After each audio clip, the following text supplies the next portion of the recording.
Class 11th physics. देखिए, इसके पहले हम लोग देखे हैं frame of reference, point, object, सारी चीज़ को हम लोगों ने पढ़ लिया है। अब हम लोग देखेंगे पार्टिकल का पोजीशन कैसे हम लोग स्पेसिफाई करेंगे। और इसके लिए हम जानते हैं कि we need to use a reference point. That reference point a set of axes and a frame of reference. तो पोजीशन है क्या, पहले देखिए। पोजीशन किसी पार्टिकल को ऐसे डिफाइन कर सकते हैं, it is defined as the point where an object is situated। ठीक है ना। Position can be determined by the coordinate axis that is marked in units of length and that has positive and negative directions। As for example, suppose that here that is the position, origin of the particle. When the particle moves in right side, the direction can be taken as positive, and the particle moves to the left side from the origin or position, that direction can be taken as negative। ठीक है, यह ध्यान रखना है। तो यह आपको मालूम हो गया कि कैसे पार्टिकल यहाँ ओरिजिन पर होगा। अगर सपोज करो कि if the particle is at origin O position, that is position O, then it will be said to be at rest. ठीक है, यहाँ से इधर की ओर बढ़ेगा। मान लीजिए इधर 1 मीटर गया, तो यह इसका पॉजिटिव 1 मीटर हो जाएगा। इधर अगर जाता है पार्टिकल तो इसका नेगेटिव 1 मीटर हो जाएगा, मेजरमेंट ऑफ द लेंथ। तो इस तरह हम लोग पोजीशन ऑफ द पार्टिकल का मेजरमेंट करते हैं बाय द रेफरेंस पॉइंट से या ओरिजिन से। अब देखिए, हम लोग देखेंगे पाथ लेंथ। पाथ लेंथ और डिस्टेंस बोथ आर सेम। क्या है, अब देखिए, the length of the path covered by an object in a given time interval in an as its path length और डिस्टेंस। अर्थात the length, actual length, the length of the path covered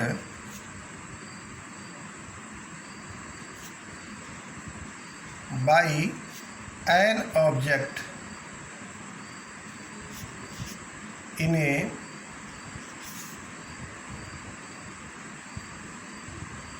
given time interval is called path length, और distance भी इसको कर सकते हैं।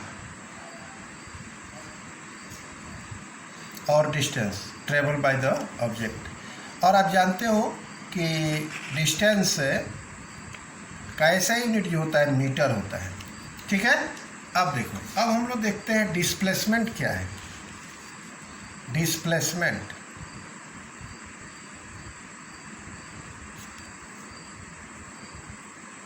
displacement actually change in position of the object in a particular direction is termed as displacement। अर्थात change in position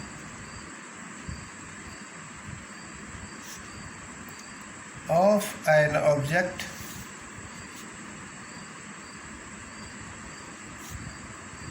in a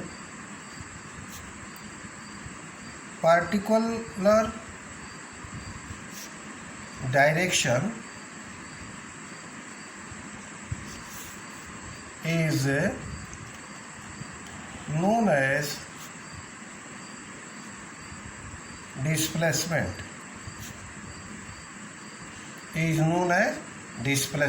It means the difference, ऐसे भी कह सकते हो कि that is the difference between the final position and initial position of the object.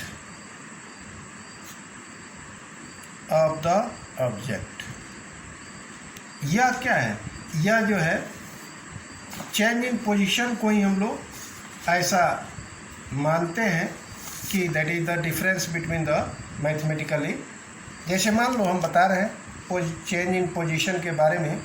जैसे मान लो कि यहाँ ओरिजिन होगा, कोई बड़ी है और यहाँ ऊपर जब बड़ी है तो टाइम क्या लेंगे? 0 लेंगे।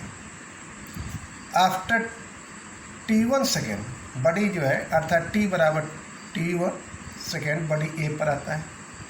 फिर बड़ी जो है मान लो आफ्टर t2 सेकेंड बड़ी बी पॉइंट पर आता है। तो यहाँ देखो यह ओ ए बराबर कितना है? x1 है। ओ बी बराबर क्या है? x2 है। ठीक है ना? तो displacement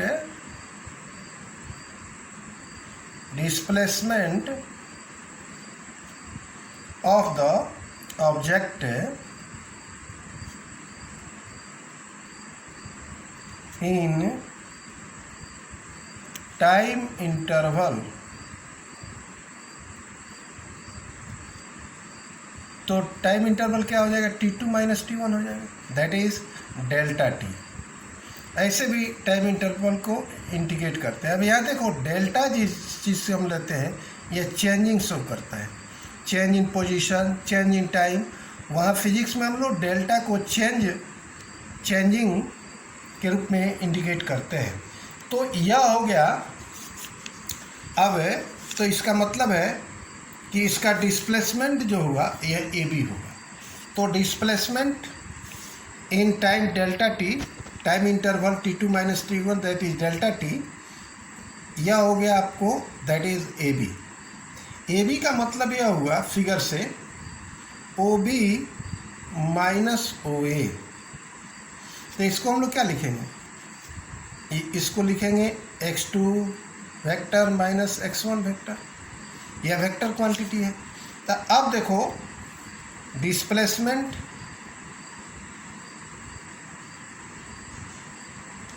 of the object equal to change in position. यह क्या है? चेंज इन पोजीशन, और इसको हम लोग इंडिकेट करने के लिए डेल्टा x दे सकते हैं, that is shows the change in position. तो displacement of the object that is delta x equal to x2 vector minus x1। यह चेंज इन पोजीशन के रूप में हम लोग इसको ऐसे लिख सकते हैं। अब देखो तो यहाँ x1 क्या है? इनिशियल पोजीशन है। यहाँ लिख देते हैं where x1 is the initial position of the object, x is the final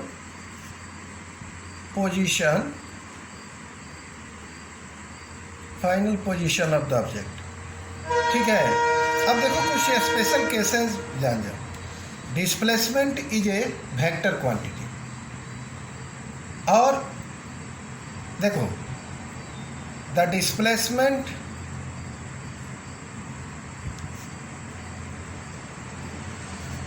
of an object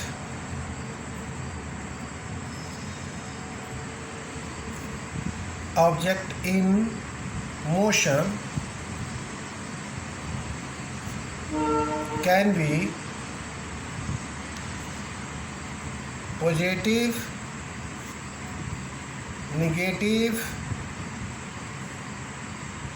और जीरो, तीनों में से कोई हो सकता है। कब कब होगा यह देख लो।